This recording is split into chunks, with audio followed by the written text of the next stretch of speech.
Bueno, buenos días, Silvana. Bienvenida a Chañar. Buenos días, muchas gracias. Bueno, hablábamos con Graciela ayer y evidentemente hay todo un sinnúmero de fechas en el medio que hacen que haya una recorrida muy amplia por la Argentina con estas charlas, aprovechando ahora las vacaciones, ¿no es cierto? Y Graciela nos decía que de lunes a viernes te dedicás exclusivamente a la escuela, al establecimiento, a la tarea educativa, pedagógica, y cuando podés, los fines de semana o aprovechando otras vacaciones, haces esta recorrida llevando todo este testimonio tan importante que tiene que ver con la educación inclusiva. En realidad todos los fines de semana sin descanso, y ya tengo casi la agenda 2019 completa. Los días de semana soy directora de una escuela que depende del gobierno de la Ciudad de Buenos Aires, y eventualmente salgo en día de semana cuando me convoca algún ministerio, porque cuando es un organismo oficial, en el día podés salir de la escuela. Pero trato de ir y volver en el día, no complicar sino la tarea de mis compañeros dentro del establecimiento. Por eso todos los fines de semana los dedico a las capacitaciones. Bueno, leía un poco la trayectoria tuya. Hablábamos con Graciela precisamente ayer en el noticiero sobre este tema, y evidentemente hay toda una experiencia de vida, todo un testimonio de por medio que permite llevar adelante este mensaje tan importante que se ha hecho interesante en los últimos años. Hemos recibido a muchos docentes, muchos pedagogos, hablando sobre el tema de la educación inclusiva, como una nueva forma, un nuevo paradigma. Es que creo que la educación inclusiva ya tiene un discurso instalado dentro de la Argentina, que lamentablemente por ahora sigue siendo un discurso, pero por lo menos está instalado. Digo, el debate ya tiene una etapa superadora, ¿no? Al principio tenía que ver con si es posible o no es posible, y hoy nadie se lo plantea como un dilema. Sabemos que es un hecho concreto, que hacia allá van las políticas públicas, que las resoluciones están acompañando, con sus cuestiones, pero están acompañando, y hoy los docentes en realidad ya salen a buscar cómo lo hacemos. No van a los congresos a debatir si es posible. Hoy es, bueno, esto es un hecho, es lo que se viene. Ahora, ¿cómo vamos a hacer? Entonces la demanda hoy es un poco más de compartir estrategias y darle las herramientas a los docentes como para poder pensar a todos y cada uno dentro de la escuela. Seguro. Quiero hacer hincapié en algo que dijiste. ¿Hay un acompañamiento de la política pública educativa con respecto a esto? Mira, en realidad tenemos una ley que es desde el 2006, que dice que todos deben ir a la escuela común, digamos. Ya hay una ley que lleva muchos años y que no la hicimos real, digamos, no la llevamos a la práctica. Hoy, en el marco de la ley y con todo el movimiento que hay en relación a la educación inclusiva, el hecho de haber adherido a la Argentina a la Convención de Derechos de Personas con Discapacidad, el artículo 24 hablando de educación inclusiva, sacaron resoluciones como por ejemplo la 311 del 2016, que fue firmada por todo el Consejo Federal, que acompaña un poco pensar la titulación, ¿no? de los niños y los adolescentes dentro del sistema con sus títulos oficiales, que tendrá sus cuestiones para mejorar la 311, pero que me parece que hoy enmarcó todo este proceso de capacitaciones y de congresos y eventos que giran alrededor de la educación inclusiva, porque justamente los chicos hoy tienen presencia dentro de las escuelas, por suerte, y bueno, los docentes necesitan formarse para poder abordar cada singularidad. ¿Qué contenido tiene, qué significación tiene el título Educación Inclusiva? Mira, es bien amplio, porque hoy se asocia al tema de discapacidad, ¿no? ¿Qué hacemos con los alumnos con discapacidad? Pero en realidad la escuela debe plantearse que siempre estuvo interpelada por otros, cada uno de los chicos, que son diferentes. La diversidad siempre fue norma dentro de la escuela, y la institución escuela no lo asumió. Entonces, desde su fundación se pensó que se podía enseñar a todos de la misma manera, al mismo tiempo y los mismos contenidos. Entonces es muy loco pensar cómo romper con esta estructura. La educación inclusiva es cómo enseño o cómo hago que aprenda cada uno de mis alumnos, todos y cada uno de nuestros alumnos, ¿no? En cualquier contexto, con cualquier situación. Si yo puedo entender cómo aprende un alumno y favorecer entonces su proceso, estoy haciendo inclusión. Entonces, no pasa. Por suerte el alumno con discapacidad vino a romper con estructuras que nos hacen plantear si realmente alguna vez atendimos a todos. La escuela siempre fue como un embudo, ¿no? Y quienes encajan bien y los que no encajaban quedaban por fuera. Y no encajaban alumnos que nada, eran un poco más lentos en relación al sistema. No es que no encajaban los alumnos con discapacidad, ni siquiera estaban pensados dentro del sistema. Entonces, si no encajaban otros, menos los alumnos con discapacidad. Hoy, pensar a los alumnos con discapacidad, pensar los extremos, permite pensar a todos. Bien, para mí es un beneficio. Está bien, bien.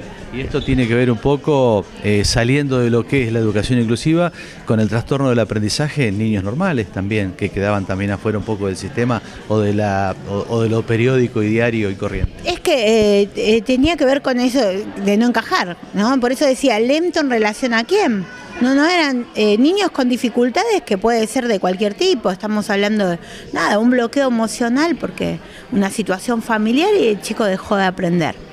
Y quedan afuera. La escuela no puede contemplar esos tiempos. ¿Por qué? Porque el sistema, hay una caja curricular, hay que cumplir con un programa, una supervisión, una dirección, y los maestros son los profes presionados. Y a veces un resultado. Obviamente, ¿no? Y es todo en estadísticas, ¿no? Entonces no se puede medir las estadísticas son necesarias, ¿no? Para hacer análisis institucional, obviamente que son necesarias, pero no son la única herramienta. Y sobre todo cuando hablas de educación inclusiva, porque si pensás en las singularidades es imposible estandarizar. Recuerdo haber leído que un caso de trastorno de aprendizaje o de discapacidad, en una hoja con un informe médico o de un gabinete en la oficina del director o de quien sea, era una estadística y no se convertía en lo humano que cargaba todo. Es que uno piensa en la etiqueta y no habla de la persona.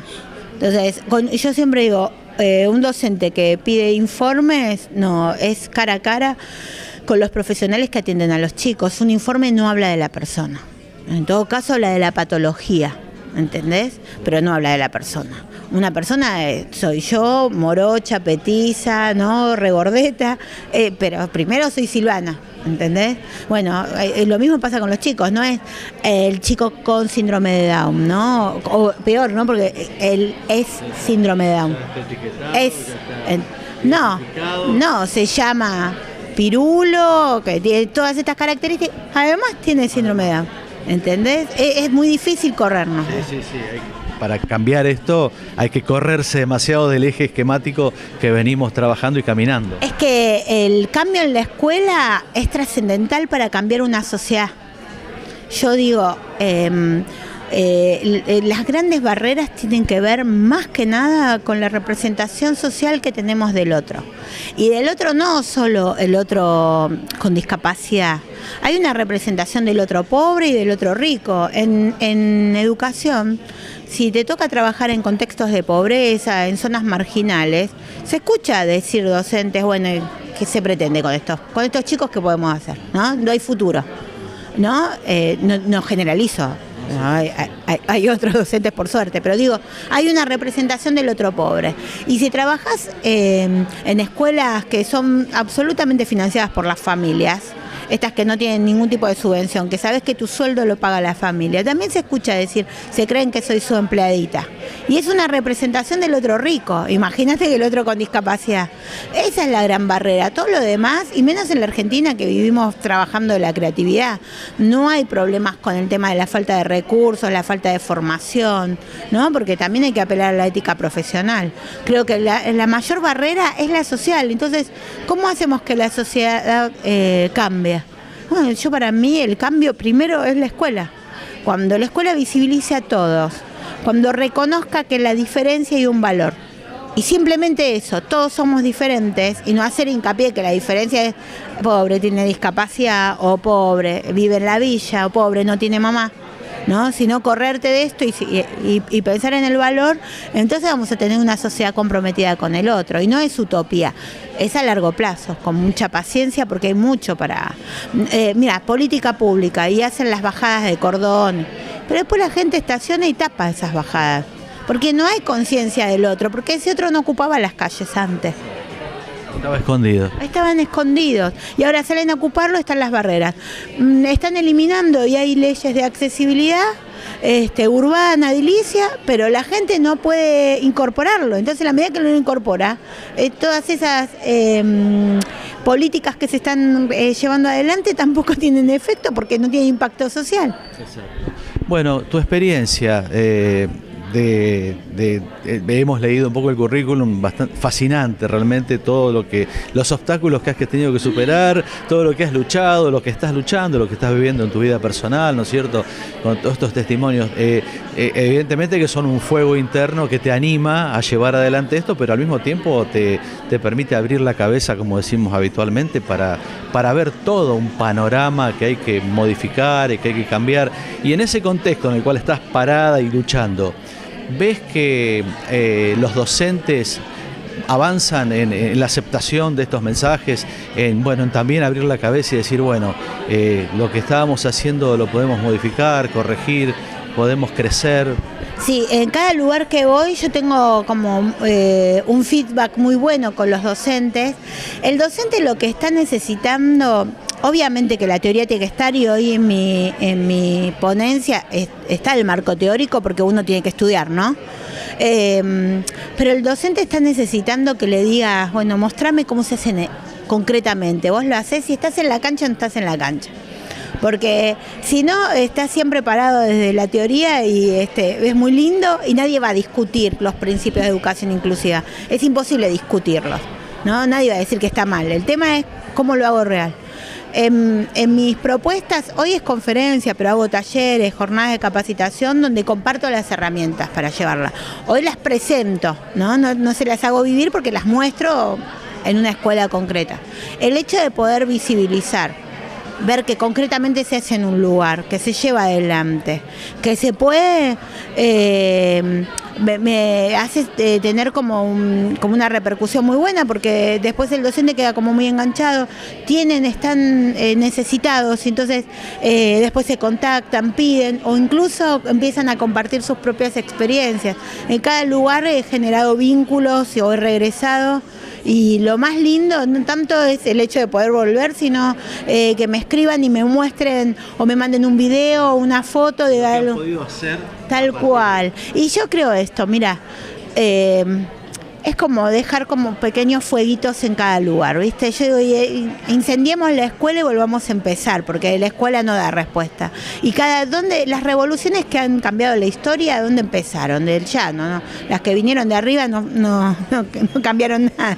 Entonces, esto es lo que podemos hacer en educación. No pasa así la política nacional, cada uno en su lugar hace la revolución, ¿no? En España hablan de revolución inclusiva. Luego nosotros estamos haciendo una revolución, cada uno en el aula, con el alumno real. Bueno, para cerrar, una semana en tu escuela, con esa diversidad tan tremenda que tenés, a la cual tenés que estar permanentemente atenta y creativa, ¿no es cierto? Y diseñando y modificando, y no todas las horas son iguales, ni todos los días son iguales. Una semana en mi escuela es una locura. No, me da adrenalina. Un poco. La escuela está ubicada, si bien está ubicada en un barrio de clase media, el barrio más chico de la capital federal, es el barrio de Villarreal. Estamos en el límite con la provincia de Buenos Aires y a 20 cuadras del barrio conocido popularmente como Fuerte Apache. Así que nosotros recibimos básicamente la población del Fuerte, alumnas madres, padres, embarazadas y a los bebés, alumnos judicializados, familias desaparecidas. Articulamos con hogares, así que tenemos, yo digo, y siguiendo a Juan Pablo, no hay peor orfandad que huérfanos con padres vivos. Es terrible el trabajo con los chicos con hogares y todo lo que es la revinculación con familias que no los quieren volver a recibir. Y además con alumnos con discapacidad, desde TEA, TGD y síndrome de Asperger, síndrome de Down, síndrome de Tourette, mielomeningocele, parálisis cerebral, incluso hasta con cuadros psiquiátricos como psicosis y esquizofrenia. Y es una escuela media común, o sea, una escuela secundaria común. Y es una caja de sorpresas, porque tenés días que vos, cuando no pasa nada, es un aburrimiento, porque como todo funciona muy bien, hay equipo que está sosteniendo muy bien, pone el cuerpo, vos estás en el patio como diciendo esto, qué día aburrido. Pero son muy pocos los días aburridos, porque en general en el medio puede haber un brote por consumo o un brote psiquiátrico. Se puede empacar un chico en el aula y hacer un piquete, se brote un profe porque también la situación lo desborda. Pensá que es una escuela de gestión estatal. Entonces, tenemos un gran equipo, pero también tenemos profes que van entrando y saliendo por el sistema, por actos públicos. Entonces, por ahí te llega un profe que vos tenés que decirle, ¿sabés a qué escuela viniste? Y cuando llega, se le imagina, pero llegar al aula es completamente diferente. Por ahí hay 5 adultos más acompañando en el aula. Nosotros no tenemos problemas, los chicos vienen con sus acompañantes. Por ahora perros no tuvimos, pero si tuvieran que venir con los perros, entrarían con los perros también, digo. En lo que necesiten los chicos, nosotros lo habilitamos. La prioridad es el chico. Entonces, nuestros docentes han aprendido a convivir y trabajar en equipo con todos los adultos que están presentes. A veces me dicen, son más adultos que adolescentes hay dentro del aula. Sí, porque son un montón de acompañantes, pero bueno, lo piensan en equipo. No es fácil trabajar, pero da mucha adrenalina y no te permite estar, no te permite llegar a la rutina, que es lo que aplasta a un docente. Cuando haces sistemáticamente lo mismo. Es imposible hacer sistemáticamente lo mismo en Rumania. No da resultado lo mismo. Bien. ¿Y el resultado? Y el resultado es una escuela donde se convive con la diferencia y es lo natural, ¿no? Por ejemplo, tenemos una gran presencia de la comunidad gay y lesbiana. Y ¿sabés qué? Lo habilitaron los chicos con discapacidad, porque es una comunidad que no se mostraba.